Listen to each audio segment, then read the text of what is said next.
사사기 8장 1절에서 21절 말씀. 기드온과 300용사가 밤새도록 전쟁을 벌이게 되는데요. 하나님의 능력으로 전쟁에서 승리를 하게 되죠. 여호와의 칼이 그들을 치게 되는데요. 하나님께서 적들이 자중질환 속에 서로 오인하여 칼부림을 부르게 되어 자멸하게 만드십니다. 그리고 남은 적들이 겨우 살아서 온 길로 다시 도망을 가게 되는데요. 그때 기드온은 에브라임 사람들에게 도와달라고 부탁을 하게 됩니다. 그럴 때 에브라임 사람들이 왜 처음부터 부르지 아니하였냐라고 크게 기드온과 다투게 됩니다. 왜 늦게 부르냐라고 투정을 부리죠. 불만과 호전적인 태도를 나타냅니다. 왜냐하면 에브라임 지파 사람들은 우월감이 있었습니다. 여호수아 장군이 바로 이 지파이지 않습니까? 뿐만 아니라 에브라임은 요셉에 의해 장자로 인정받았기 때문입니다. 그러므로 자기의 우월의식이 있었던 것이죠. 어쩌면 전쟁에서의 전리품을 많이 챙기지 못할 수 있다는 생각이 아마 있었을 겁니다. 경쟁의식은 여러분 불화를 낳게 됩니다. 그러므로 남이 성공하고 잘 될 때 시기하지 말아야 되는 것이죠. 이럴 때 기드온은 화내지 않고 지혜롭게 대응을 하게 되는데요. 상대편을 높이 세워줍니다. 8장 2절 말씀. 에브라임의 끝물 포도가 아비에셀의 만물 포도보다 낫지 아니하냐. 에브라임 당신의 지파가 내 지파 므낫세보다 훨씬 낫다라고 그렇게 축혀 세워주는 것이죠. 온유한 말로 치켜 세워줍니다. 상대를 높이게 됩니다. 바로 이 대목에서 우리는 기드온의 지도자의 기량을 보게 됩니다. 수완이 뛰어난 평화로운 해결책으로 이 문제를 처리하는 것 보십시오. 지혜롭습니다. 기드온은 온유합니다. 노엽게 하는 형제들과 화목을 만들어냅니다. 전쟁에 이긴 영광을 독점하지 않고 공적을 남에게 돌리는 겁니다.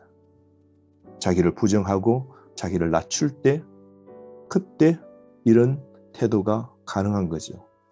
여러분 오늘 우리도 남을 높이고 나를 낮출 필요가 있습니다.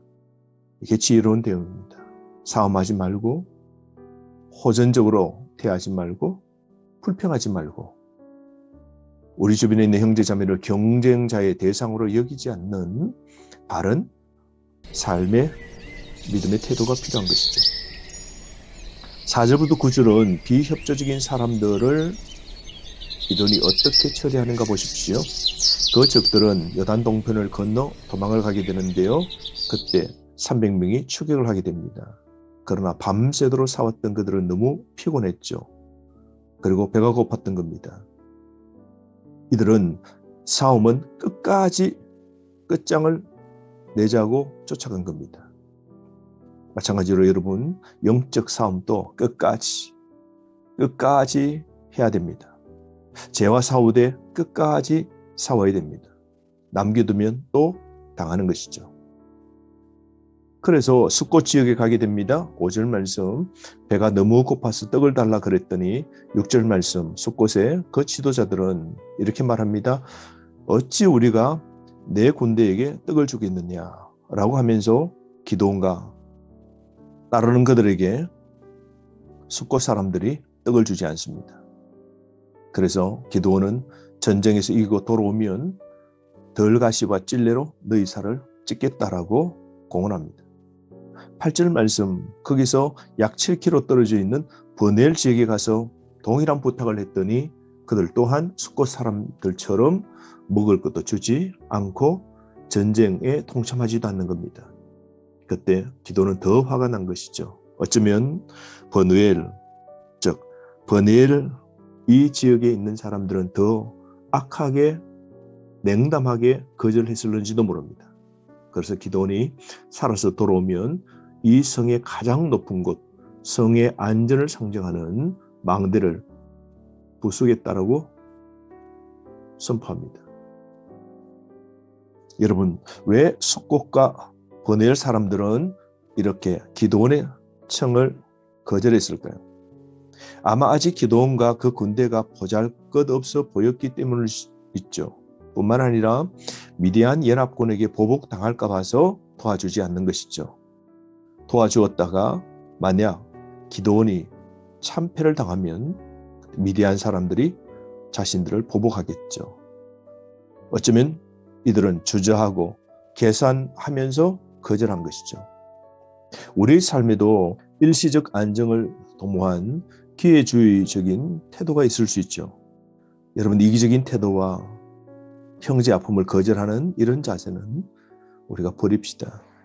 이기심과 배반의 태도는 스불론, 납달리 지파가 보여준 협력과는 대조가 되는 것이죠. 동족을 비난한 요단 동편 주민들의 모습은 사사시대 이스라엘 공동체 간의 협력이 사라지고 배신과 경쟁이 그 자리를 꿰찬 현실을 보여주고 있는 겁니다.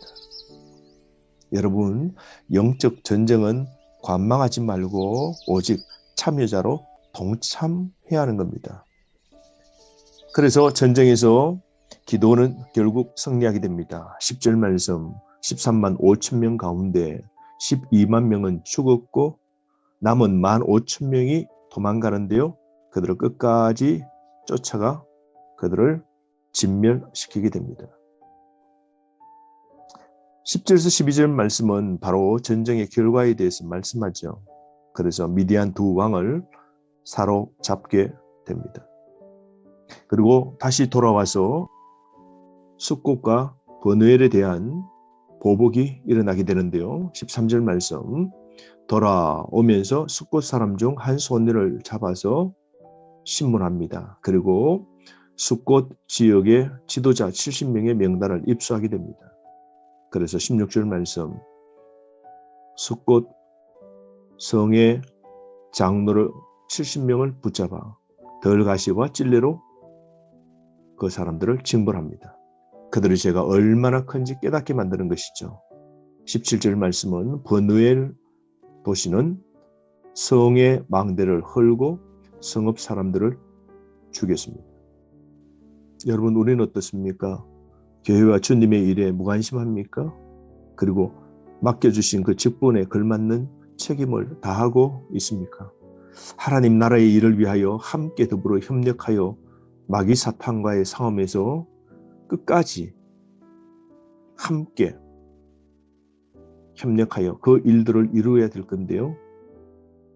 난 그렇게 살고 있는지 한번 살펴볼 필요가 있죠. 여러분, 숫꽃 버누엘처럼 기도를 돕지 않고 하나님의 사역에 동참하지 않는 게 있습니까? 자신들의 안녕만 생각하는 이 나쁜 사람들은 결국 하나님 앞에 악을 심었고 그 악을 거두게 된 것이죠. 사랑하는 성도 여러분, 우리도 하나님 앞에 주님의 일에 뒷전 잊지 말고 앞에서 전진하고 앞선 모범을 보여주는 그런 삶을 살아가기를 바랍니다. 18절에서 21절은 미디안 왕을 잡게 됩니다. 그리고 20절 말씀, 그의 아들 예델에게 적장에 왕 2명을 죽이라고 그럽니다. 그랬더니 나이가 너무 어리워 두려워합니다. 왜 기드온은 장자에게 죽이라고 했을까요? 아마 장자를 후계자로 생각하여 적장을 죽이는 영예를 주기 위해서일까요? 아니면 적장을 불명예스럽게 하기 위하여 했을까요? 물론 적장은 아이의 손에 죽기 싫다고 기드온에게 죽여달라고 부탁합니다. 그러자 기드온이 그 2명의 왕을 죽이고 그리고 초승달 장식이 되어 있는 장식물을 떼고 돌아오게 됩니다. 그러자 전쟁이 끝난 것이죠. 여러분, 오늘도 우리가 깨어 삽시다. 이 시대 하나님의 일에는 주저하지 말고 협력하고 함께 더불어 그 일들을 이루어가는 자세가 필요한 것이죠. 하나님의 일에 비협조적인 태도를 보이지 말고 적극적으로 동참해야 승리를 함께 나누게 되고, 그리고 고난과 절망과 좌절의 모든 것을 극복할 수 있는 하나님의 복, 그 승리를 누리게 되는 것이죠. 오늘 하나님의 승리를 누리고 맛보는 하나님 나라의 일에 동참하는 저와 여러분 되기를 바랍니다.